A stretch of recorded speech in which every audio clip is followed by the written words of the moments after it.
اعوذ باللہ من الشیطان الرجیم بسم اللہ الرحمن الرحیم۔ اب لڑی آ گئی دوسری عبادت والی، عبادت میں صوم۔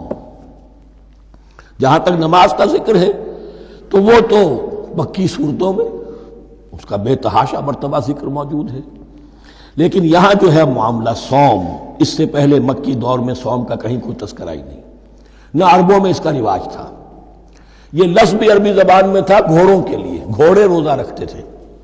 رکھتے کیا تھے بیچارے؟ انہیں رکھوایا جاتا تھا، کیونکہ عربوں کا جو معاملہ تھا وہ لوٹ مار، غارت گری، اور اس کے لیے انہیں چاہیے تیز رفتار سواری، جاؤ حملہ کرو، لوٹو مارو اور بھاگو۔ اونٹ جو ان کی فضا اور ان کے ماحول کے لیے مناسب تھا وہ زیادہ تیز دوڑ نہیں سکتا، اپنی اس ضرورت کے لیے گھوڑا چاہیے تھا۔ گھوڑے میں عرب کا سخت موسم برداشت کرنے کی عادت نہیں، نازک جانور ہے، وہ پیاسا تو نہیں رہ سکتا 7 دن تک جیسے کہ اونٹ رہ سکتا ہے، بھوکا نہیں رہ سکتا، وہ لو کے تھپیڑے نہیں برداشت کر سکتا، لہذا عرب اس کو رکھواتے تھے روزہ۔ کھانا پینا بند کیا اور اس کے جو ہے منہ کر کے کھڑے ہو گئے جب گرم تیز ہوا چل رہی ہے، خود تو اپنے آپ کو لپیٹ لیا اپنے گھٹنے میں، گھترا کہلاتا ہے وہ جو بھی کپڑا اوپر ہوتا ہے، اور وہ اس گھوڑے کو جو ہے وہ ساری آگ اس پر برس رہی ہے تاکہ اس میں عادت پیدا ہو جائے جھیلنے کی، برداشت کرنے کی۔ تو جنگ کے موقع پر کہیں یہ دغا نہ دے جائے، اگر یہ ہمت ہار گیا تو اس کا تو کیا کیا جائے گا، تو اصل میں سوار ہے جو مارا گیا۔ یہ روزہ ان کے ہاتھ تھا، لیکن جب حضور آئے مدینے میں تو یہاں یہود میں روزے کا رواج تھا۔ وہ ایک تو عاشورہ کا روزہ رکھتے تھے، اس لیے کہ وہ تاریخ تھی جس میں کہ نجات ملی تھی بنی اسرائیل کو فرعونیوں سے۔ پہلے یہ کہ ہر مہینے میں 3 روزے، اب اگر 30 کے 30 روزے ایک ہی مہینے میں فرض کر دیے گئے ہوتے اور وہ ہوتے جون جولائی کے تو جان نکل جاتی۔ بہترین تدبیر یہ کی گئی ہر مہینے میں، اور یہ موسم سارے آ رہے ہیں اس میں۔ پھر کچھ عرصے کے بعد یہ رمضان کا روزہ فرض کیا گیا۔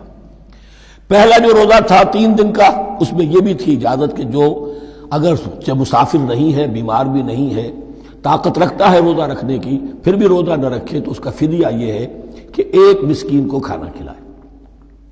علی الاطلاق تھا یہ۔ جب رمضان کے روزے کی فرضیت ہو گئی تو اب یہ فدیہ نہیں ہے، البتہ حضور نے اس کو باقی رکھا ایسے شخص کے لیے جو بہت بوڑھا ہے، یا کوئی خاتون بہت بوڑھی ہے برداشت نہیں کر سکتی، یا کوئی بیمار ہے، کسی سخت ایسی بیماری میں ہے کہ روزہ اس کے لیے جان کے لیے ہلاکت کا اندیشہ ہو سکتا ہے، اس کے لیے فدیہ برقرار رکھا۔ عام طور پر صحت مند شخص جو مسافر بھی نہ ہو اس کے لیے یہ رعایت ختم ہو گئی۔ یہ ہے ان آیات کی تعبیر جس پر میں پہنچا ہوں، اور بہت پہلے پہنچ گیا تھا، لیکن چونکہ اکثر مفسرین نے یہ بات نہیں لکھی ہے تو میں جھجکتا رہا، لیکن بعد میں مجھے معلوم ہوا کہ مولانا انور شاہ کاشمیری رحمۃ اللہ علیہ کی رائے یہی ہے، تو مجھے اعتماد ہو گیا۔ اور پھر مجھے اس کا ذکر جو ہے یہ تفسیر کبیر میں امام راضی کے ہاں بھی مل گیا کہ متقدمین کے ہاں یہ رائے موجود تھی کہ پہلی 2 آیتیں جو ہیں اس روزے سے متعلق، یہ رمضان کے روزے سے متعلق نہیں ہیں، بلکہ وہ 3 ہر مہینے کی 13، 14 اور 15 ایام 20 کے روزے حضور نے بعد بھی رکھے ہیں نفلاً، لیکن شروع میں یہ 3 روزے رکھنے کا حکم دیا گیا تھا۔ پہلی 2 آیتیں اس 6 آیتوں پر مشتمل رکوع، اور یہ ایک عجیب مقام ہے۔ قرآن مجید کے احکام بہت دفعہ ہے، نماز کے احکام قرآن میں بہت دفعہ ہیں، کہیں وضو کا ہے، کہیں تیمم کا ہے، کہیں اور نماز خوف کا ہے، مختلف جگہوں پر، لیکن صوم کی عبادت پر یہ 6 آیات کامل ہیں، مکمل ہیں، اس کی حکمت، اس کی غرض و غایت، اس کے احکام سب کے سب اس میں آ گئے۔ اب پہلی 2 آیتیں کون سی ہیں؟ یا ایھا الذین آمنوا کتب علیکم الصیام کما کتب علی الذین من قبلکم لعلکم تتقون، اے ایمان والو تم پر بھی فرض کیا گیا روزہ رکھنا جیسے کہ فرض کیا گیا تھا تم سے پہلوں پر، تاکہ تمہارے اندر تقوی پیدا ہو جائے۔ وہ جنگ کے لیے کرواتے تھے گھوڑوں کو تیار، تمہیں تقوی کے لیے اپنے آپ کو تیار کرنا ہے، بھوک کو قابو میں رکھ سکو، شہوت کو قابو میں رکھ سکو، پیاس کو برداشت کر سکو۔ اللہ کی راہ میں جنگ کے لیے تمہیں نکلنا ہوگا، اس میں بھوک بھی آئے گی، پیاس بھی آئے گی، اپنے آپ کو تیار کرو جہاد کے لیے۔ اور یہ بات واضح ہو جائے گی، اگلے رکوع سے قتال کی بحث شروع ہو جائے گی۔ روزے کی یہ گفتگو ہو رہی ہے تمہیداً قتال کے لیے، جیسے گھوڑوں کو تیار کیا جاتا تھا، صوم رکھوایا جاتا تھا قتال کے لیے۔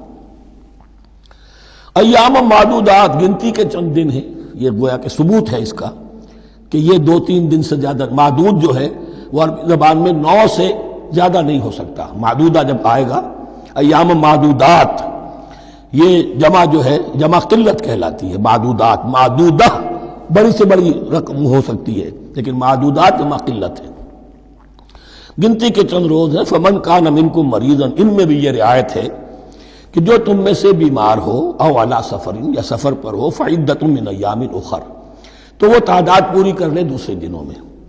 وعلی الذین یطیقونہ، اور جو اس کی طاقت رکھتے ہوں، فدیۃ طعام مسکین، وہ فدیہ دے ایک مسکین کا کھانا کھلانا.